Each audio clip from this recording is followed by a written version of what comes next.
시청자 여러분 안녕하십니까? BTV 주간 종합뉴스 시작합니다. 화성 아리셀 공장 화재로 23명의 노동자가 희생된 지 1년이 됐습니다. 유가족이 참석한 가운데 위령제가 열렸는데요. 유가족들은 여전히 진상규명과 책임자 처벌을 요구하고 있습니다. 김성원 기자입니다. 시꺼멓게 그을린 공장 건물이 그대로 남아 있습니다. 창문은 깨졌고 철골 구조는 녹아내린 채 쓸쓸히 자리를 지키고 있습니다. 화성 아리셀 화재 참사가 있었던 장소입니다. 뒤에 보이는 이 건물이 1년 전 수많은 생명을 앗아간 그 현장입니다. 지금도 그 아픔의 흔적이 그대로 남아 있습니다. 이곳에서 일하던 직원 23명이 숨졌고 대부분은 이주 노동자들이었습니다. 안전장비도 대피할 시간도 없이 순식간에 끔찍한 사고가 벌어졌습니다. 폭발 초기에 피하라고 누군가가 한마디만 했으면 23분의 죽음이 없었을 텐데 하니 저도 심장이 멈출 것 같습니다. 아리셀 화재 1주기, 희생자를 추모하는 위령제가 현장에서 열렸습니다. 유가족은 생전 고인이 좋아했던 음식과 꽃을 전했습니다. 돈을 벌기 위해 가족과 떨어져 타국에서 일했던 자녀들. 아직도 눈에 선한 그 모습을 떠올리며 엄마는 미안한 마음과 분노를 토했습니다. 너무나도 분노스럽고 억울합니다. 그래서 저희 유가족들 합의를 했건 하지 않았건 민영사상의 책임을 엄중히 묻고 오늘부터 다시금 싸움을 시작할 겁니다. 참사 현장에 들어서서는 끝내 주저앉아 오열했습니다. 아리셀 참사는 안전점검과 소방 설비에 있어 총체적인 부실을 드러냈습니다. 경기도는 부지사가 대표로 참석해 문제가 재발하지 않도록 다방면으로 노력하겠다고 약속했습니다. 노동 관련 법령, 또 산업 안전 관련 법령, 또 권한의 지방 위임, 또 지방 분권 그런 모든 문제들에 대해서 저희들이 토론하고 같이 개선 방안을 마련해 왔습니다. 유족들은 참사 1년이 지난 지금도 정확한 진상 규명과 책임자에 대한 강력 처벌을 촉구하고 있습니다. 저희 딸은 이제 24살밖에 안 됐고요. 중국에서 사범대학 졸업하고 지금 와서 지금 아리셀에서 2개월 정도 일하고 이런 사고를 당했습니다. 죽은 고인들한테다가 밀어서 자기네 잘못이 아니라고 얘기하는 게 너무 억울하고요. BTV 뉴스 김성원입니다. 경기 남부를 비롯한 수도권에도 장마가 시작됐습니다. 지난해 평택에서는 집중호우로 세교 지하차도와 모곡동 일원 등에서 대규모 침수 피해가 발생했는데요. 올해도 여름철 폭우가 예고되면서 시민들은 근본적인 대책 마련을 촉구하고 있습니다. 최혜재 기자가 취재했습니다. 지난해 여름 평택 세교 지하차도는 2차례의 집중호우로 순식간에 물에 잠겼습니다. 완공된 지 5년밖에 되지 않은 이 지하차도는 폭우가 내릴 때마다 통행이 전면 통제되고 차량이 고립되는 위험한 상황이 반복됐습니다. 다행히 인명피해는 없었지만 출근길 시민들은 갑작스런 침수로 우왕좌왕했고 현장에는 급히 대피하는 차량과 발길을 돌리는 주민들로 혼잡이 이어졌습니다. 많이 불안하고요. 겁도 나고요. 운전하다가 혹시 이제 세교 지하차도 지날 일이 있으면 차에 갇히고 그런 위험한 상황이 생길까 봐 많이 걱정이 되고요. 관련 기관에서 근본적인 대책을 세워주셨으면 하는 바람입니다. 모곡동 일원 역시 집중호우로 도로와 주택이 물에 잠기고 일부 주민들이 긴급 대피하는 상황이 벌어졌습니다. 배수로와 펌프시설 등 수방 인프로가 부족했던 데다 도일천 범람고 하천 정비 미흡까지 겹치면서 피해가 더 커졌습니다. 회사 전체가 잠겼고 그다음에 지하까지 다 잠겨가지고 제품 피해가 엄청 많고 지금 현재 여기 앞에 있는 주차장까지를 물에 다 차가지고 한 30대 정도가 물에 잠겼어요. 실제로 지난해 평택시에는 300건이 넘는 침수 피해가 접수됐고 주택과 상가, 농경지, 도로, 차량 등 피해 유형도 다양했습니다. 임시복구와 점검만으로는 시민들의 불안을 해소하기 어렵다는 지적이 이어졌습니다. 이곳 도일전 상류는 브레인시티 등 대규모 개발 사업으로 빗물이 땅속으로 스며들 공간이 크게 줄었습니다. 집중호우가 내릴 때마다 빗물이 하천으로 몰리면서 배수시설이 감당하지 못해 침수 피해가 반복되고 있습니다. 하수관 노후와 배수 불량 등 구조적 문제도 여전히 방치돼 있어 근본적인 개선이 시급합니다. 여기도 막고 저쪽도 막고 그래서 일단 또 자체적으로는 차수막을 지금 현재 이제 구매해가지고 지금 이제 준비를 하고 있습니다. 올해 대비해서 올해 틀림없이 100% 홍수 피해를 볼 거라고 예상하고 있습니다. 지금. 이 같은 피해 재발을 막기 위해 평택시는 올해 3월부터 전담팀을 꾸려 도일천 준설과 저류지 확대, 임시 펌프 시설 설치 등 장단기 대책을 추진하고 있습니다. 최근에 기후 변화로 인한 국지성 집중 호우와 도시 침수 위험에 선제해서 대응을 위해 배수 펌프장을 신설하고 노후 하수 관거 정비 등 다양한 대책을 추진하고 있습니다. 특히 침수 취약 지역을 중심으로 사전 예찰을 강화하고 있습니다. 해마다 반복되는 침수 피해, 시민들은 임시 방편이 아닌 실질적이고 근본적인 대책 마련을 요구하고 있습니다. BTV 뉴스 최희재입니다. 이른바 수원 일가족 전세 사기 사건이 발생한 지 2년이 지났습니다. 중앙정부가 특별법을 만들고 구제 방안을 내놓는다고 했지만 아직 피해자들에 대한 지원은 요원한 상태입니다. 대출금이 빚으로 돌아와 신용불량이 되기도 하고 비가 새는 집에서 나가지도 못하고 있는 신세입니다. 전세 피해자들의 고충을 백창현 기자가 취재했습니다. 2년 전 1억 원을 대출받아 빌라에 입주한 김모 씨. 개인 돈 3천만 원까지 총 1억 3천만 원을 전세금으로 넣었을 당시만 해도 사기를 당할 것이라고는 생각도 못했습니다. 어느 날 같이 야근 중이었었는데 이제 커뮤니티에 올라오신 게시글을 보고서 저한테 수원에 사니까 수원적 커뮤니티였는데 너 이거 화장단지 한번 봐봐 이런 게 있어 라고 보여주시길래 그래서 보니까 초성이 임대인 이름이랑 똑같은 거예요. 김 씨가 거주하던 집은 수원 일가족 전세 사기 사건의 주범인 정 씨가 소유한 빌라.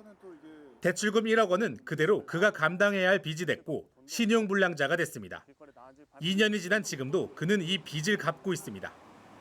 개인적으로 변호사분들도 만나보고 법무사분들 그 센터에서 지원해 주시는 이제 법무사분들도 만나보고 했는데 사실 피해 금액을 찾을 수 있을 거라는 희망을 한 번도 가져본 적이 없는 것 같아요. 천장에서 빗물이 뚝뚝 떨어지는 이 집은 전세 사기 주택입니다. 전세 사기를 당한 뒤 전세금을 받지 못해 이곳에서 2년째 살고 있는 신 씨. 지난해 큰 비가 쏟아지면서 물이 새는 피해를 보았지만 아직 수리도 못했습니다. 수리비가 수백만 원인데 전세금도 받지 못한 상황에서 큰 돈을 지출하기가 쉽지 않기 때문입니다. 이랑 계단 밑으로 해가지고 비가 쭉 새는 상태라서 이게 약간 한 군데로 똑똑 떨어지는 게 아니라 여기저기서 다 타고 내려오니까 비닐이나 양동 이런 거 다 받쳐가지고 그렇게 지금 받아내고 있는 상황이고 주변 가구를 다 치워야 되는 상황. 지난해 경기도가 시범으로 운영한 전세 사기 피해 주택 수리 지원 사업에 신청했지만 떨어졌고 당장 올 장맛비를 피하기 어려워졌습니다. 비가 새는 집이지만 비우기도 쉽지 않습니다. 최근 정 씨 일가가 비어있는 피해 주택을 강제로 열고 월세를 준다는 소문을 들었기 때문입니다. 이제 계속 다른 건물분들이 그 집을 비워놓고 짐만 놓고 간 집들이 짐을 강제로 열고 짐을 빼놓고 재임대를 하고 있다 이런 얘기를 하는 거예요. 결국 신 씨는 올해 장마도 빗물이 떨어지는 집에서 여름을 날 수밖에 없게 됐습니다. 전세 사기 피해가 발생한 지 2년이 지났지만 피해자들의 구제는 아직 제자리 걸음을 걷고 있습니다. 지난해 11월부터 정부가 LH를 통해 피해 주택을 매입해 구제하고 있지만 지난 5월 기준 매입된 주택은 669가구뿐. 3만여 명의 피해자 중 구제된 사람은 2%뿐입니다. 경기도 전세피해지원센터장을 역임한 권지웅 전 민주당 선대위 청년주거희망위원회 위원장은 특별법 개정 후 구제 시스템이 작동이 잘 안 되고 있다고 설명합니다. 개정된 특별법의 핵심은 피해주택을 적극적으로 매입하고 그 매입 과정에서 경매 차익을 피해자에게 주겠다는 겁니다. 근데 그게 이제 실제로는 잘 작동이 안 된 것 같습니다. 권 전 위원장은 또 피해 구제뿐 아니라 이제는 예방과 관련된 논의가 돼야 할 상황이라고 덧붙였습니다. 지금 전세 사기 피해가 3년째 이야기가 되면서 구제와 관련돼서 많이 논의가 되고 있습니다. 저는 좋은 일이라고 생각하는데 예방과 관련된 논의가 생각보다 진척이 안 되고 있어요. 2년이 지난 지금까지도 끊이지 않는 전세 사기 피해자들의 고통. 고통을 끊어낼 대책 마련은 아직까지 어려워 보입니다. BTV 뉴스 백찬입니다. 최근 수원을 포함한 경기 도내 홈플러스 지점들의 계약 해지가 통보되면서 지역사회가 술렁이고 있습니다. 마트 영업 중지가 직원들의 일자리부터 입점한 상인까지 경제에 미치는 영향이 적지 않기 때문인데요. 수원 특례시의회가 홈플러스 폐점에 지방정부가 대응할 것을 요구하는 내용의 건의안을 채택했습니다. 백창현 기자가 보도합니다. 홈플러스 노조가 최근 동수원점 앞에서 시위를 벌이며 지자체의 개입을 촉구한 가운데 수원시 의회에서도 지자체 차원의 대응을 요구하는 목소리가 나왔습니다. 수원 특례시의회 본회의에서 오세철 수원시의회 의원을 포함한 18명의 시의회 의원들이 홈플러스 폐점 매각에 따른 지역경제 붕괴 우려 및 대응 촉구 건의안을 발의한 겁니다. 수원시는 홈플러스 운영사와의 공식 협상에 즉각 착수하여 폐점 유보 또는 재개장을 위한 방안을 마련하라. 하나, 수원시는 피해 당사자에 대한 실태 조사를 실시하고 고용연계, 세제 유예, 상권 재정비 등 실질적인 행정 대책을 수립하라. 이번 건의안에는 지방정부인 수원특례시와 중앙정부가 폐점 유보 또는 재개장 등의 조치를 취해야 한다는 내용이 담겼습니다. 전원 찬성으로 채택된 이 건의안은 수원특례시와 기획재정부, 고용노동부에 전달될 예정입니다. 오세철 의원은 홈플러스 폐점이 지역 경제에 5천억 원의 피해를 줄 것이라며 적극적인 대응책을 모색해야 한다고 답했습니다. 수원시의 적극적인 행정, 그리고 중앙정부와의 연계, 그리고 지역 상인들 경제와 함께 지역 주민들과 연계해서 이 방법을 좀 대응하는 그런 방안을 좀 모색 중입니다. 수원시 의회의 이번 건의안 채택에 대해 홈플러스 노동자 측은 수원시를 시작으로 다른 지자체에 동참을 촉구했습니다. 수원시에서 먼저 선도적으로 해주셨고 지금 다른 지자체에서도 홈플러스 사태를 다 같이 이렇게 해주셨으면 좋을 것 같습니다. 한편 마트 노조 등 홈플러스 노동자들은 직원들의 전원 고용 승계 등을 위해 계속 투쟁의 목소리를 모으겠다고 밝혔습니다. BTV 뉴스 백차혜입니다. 시흥에선 문화원 운영 과정의 문제들이 도마에 올랐습니다. 부적절한 예산 집행부터 기본적인 근무 기간까지 시의회를 중심으로 지적이 잇따르고 있습니다. 시흥시의회는 각종 문제점에 대한 공익감사를 청구할 예정입니다. 조윤주 기자입니다. 시흥 출신 조선중기 문인 강희맹 선생을 기리는 탄신 600주년 기념사업. 시흥 문화원이 주관한 이 사업에는 모두 2억 5천만 원이 투입됐습니다. 그런데 강연과 저술 예산으로 책정한 9천만 원 중 절반 정도인 4,700여만 원이 간사로 활동한 A씨의 인건비로 집행됐습니다. A씨는 시흥문화원 비상임 이사였고 공개 모집 없이 임명된 점 등이 확인되면서 논란이 일고 있습니다. 보조금 교부 전에 절차가 진행된 것도 드러나면서 관련 규정을 어겼다는 지적을 받고 있습니다. 같은 그 단체의 임원이나 간부들은 직원으로 채용할 수 없는데 이분은 공개 모집 절차도 없이 또 같은 단체의 행사의 간부로 책임연구원으로 채용이 돼서 인건비를 받았다는 것은 예산 편성 지침에 굉장히 큰 위반이다. 출퇴근 관리도 도마에 올랐습니다. A씨에게는 전일제가 아닌 60% 근무 기준으로 매달 400만 원이 지급됐는데 출근 기록은 사후 작성된 출근부뿐이었습니다. 출퇴근 시스템이나 이런 게 있는 게 아니었기 때문에 거기 행정 보시는 차장님께서 출근하신 날짜를 다 적으셨어요. 그거 자료는 저희가 추후에 보완해서 받을 예정이고. 공연 출연료도 논란입니다. 한 가수는 1,500만 원을 받았는데 함께 출연한 무형문화재 이수자보다 5배 이상 많은 금액이었고 이 가수가 시흥문화원장의 친인척으로 알려지면서 논란을 사고 있는 겁니다. 문화원장의 친인척을 초대해서 1,500만 원씩이나 주고 그 이해충돌 방지법이라든가 공정성 이런 게 모두 훼손이 되는 거예요. 이에 대해 시흥 문화원장은 유명 오디션 프로그램 등에서 상을 받은 뒤 첫 공연을 한 것이라고 해명했습니다. 걔가 이제 대상을 받았잖아요. 첫 공연이었어요, 그때가. 자기 고향에 와서. 그래서 이제 노래를 한번 했죠. 인건비 등으로 문제가 된 A씨는 자신에 대한 지적에 대해 특별한 반론을 하진 않았습니다. 한편 시의회는 예산 계획과 실제 집행 내역이 다르거나 일부 학술 용역은 결과 보고서조차 없었다며 감사원에 공익감사를 청구할 예정입니다. BTV 뉴스 조윤주입니다.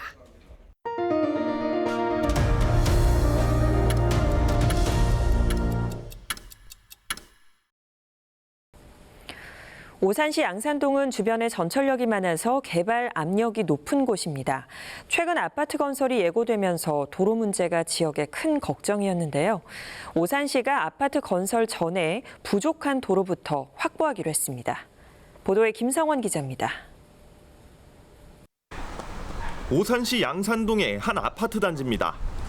수원과 용인, 서울로 가는 국도 1호선을 타려면 현재 도로 여건으로는 적어도 4개의 신호를 거쳐야 합니다. 3km에 불과한 거리지만 출퇴근 시간에는 20분까지 걸립니다. 양산동은 앞으로 5년 안에 6,000세대의 대단지 아파트도 들어설 전망이어서 도로 여건 개선이 필요한 상황. 일본 국도를 진입을 하거나 서부간선 도로 쪽에 진입을 하려면은 도로 사정이 안 좋아서 상당히 어려웠었습니다. 15분, 20분 걸릴 때도 있고. 오산시가 이 일대 교통난 해소를 위해 양산동과 국도 1호선을 최단 거리로 잇는 공사에 착수했습니다. 총 연장 590m, 폭 30m의 왕복 6차선 규모로 양산로 410번 길과 국도 1호선 롯데리아 사거리를 연결합니다. 주민들은 연결도로가 생기면 지역 경제 활성화에도 도움이 될 것으로 기대하고 있습니다. 연결도로가 확장이 된다면 손님들도 많이 이쪽으로 지나쳐 갈 거고 또 우리 영업하는 데 상당히 도움이 많이 될 거라고 생각합니다. 오산시는 아파트 입주에 앞서 교통 인프라부터 정비하는 선교통 후입주 원칙을 적용했다고 밝혔습니다. 민서 8기에 들어와서 선교통을 해야 되겠다. 그래서 추진한 사업이고요. 양산동의 발전을 위해서 주민 복지를 위해서 최선의 노력을 다하도록 하겠습니다. 양산동 국도 1호선 연결도로는 내년 말 준공을 목표로 하고 있습니다. BTV 뉴스 김성원입니다. 군포 시민들이 많이 찾는 시민체육광장의 가장 큰 문제는 바로 주차장입니다. 세울 곳이 없어서 갓길에 불법 주차하는 경우도 많았는데요. 군포시가 타워형 주차장을 신축하고 오는 9월까지 시범 운영에 들어갔습니다. 권예솔 기자입니다. 군포 시민체육광장 후문 주차장에 차들이 빼곡히 들어서 있습니다. 체육시설을 이용하는 시민은 물론 인근 아파트 주민들까지 이용해온 무료 주차장.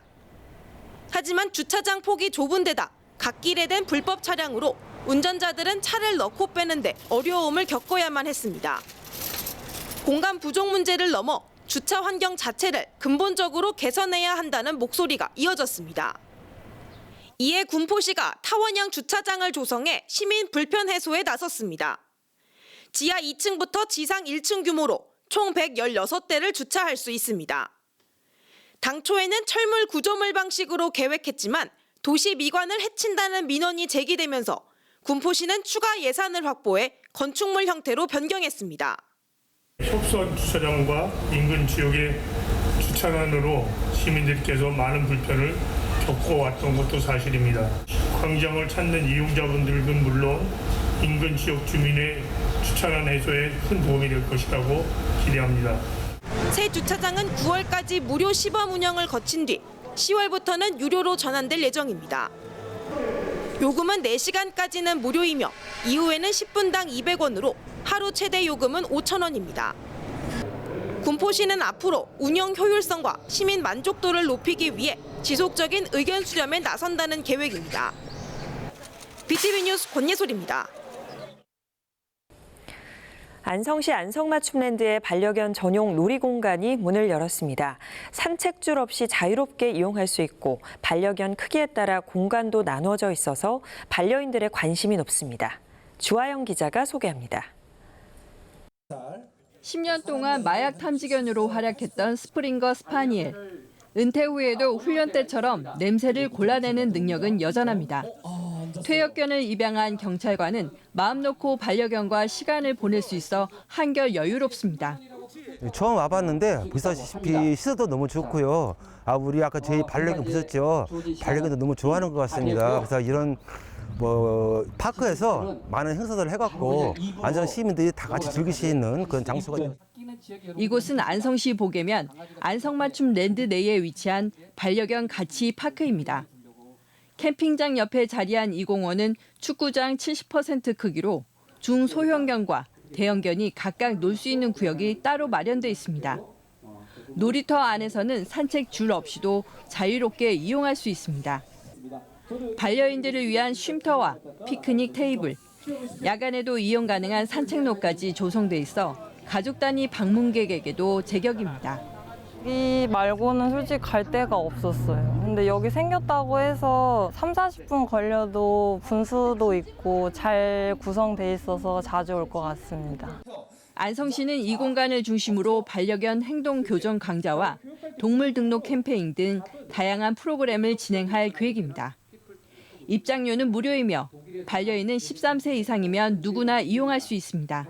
뛰어놀고 자기의 스트레스를 마음껏 풀어야 되는데 그런 안전한 공간들이 그동안 안성시에 그렇게 많지 않았는데요. 안성시 반려견 가치파크가 우리 반려견들에게 정말 마음 놓고 뛰놀 수 있는 사람과 반려견이 함께 즐기는 공간이 안성의 새로운 명소로 주목받고 있습니다.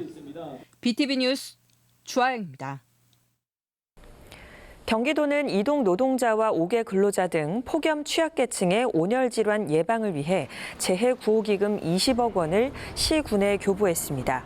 시군이 제출한 사업 계획에 따라 해당 기금은 이동 노동자 쉼터와 소규모 공사장의 물품 지원과 무더위 쉼터 냉방비 지원 등 취약계층 보호에 사용됩니다. 도는 평년보다 이른 더위에 취약계층의 온열 질환이 우려되는 상황이라며 시군이 선제 대응할 수 있게 재해 구호기금 지원을 완료했다고 밝혔습니다. 화성시가 결혼 장려 매칭 통장인 이른바 연지곤지 통장 사업 추진을 위해 NH농협은행과 업무 협약을 체결했습니다. 연지곤지 통장은 화성시에 거주하는 만 19세부터 39세까지의 미혼 청년이 가입할 수 있습니다. 매월 최대 30만 원까지 저축할 수 있고 화성시가 최대 9만 원을 추가 지원하는 방식으로 월 최대 39만 원을 모을 수 있습니다. 시는 지원 대상 가운데 소득 순으로 올해 700명을 선정해 이달 안으로 통장을 개설하고 다음 달부터 입금할 수 있도록 하겠다고 밝혔습니다. 이상으로 BTV 주간 종합 뉴스를 마칩니다. 시청해주신 여러분 고맙습니다.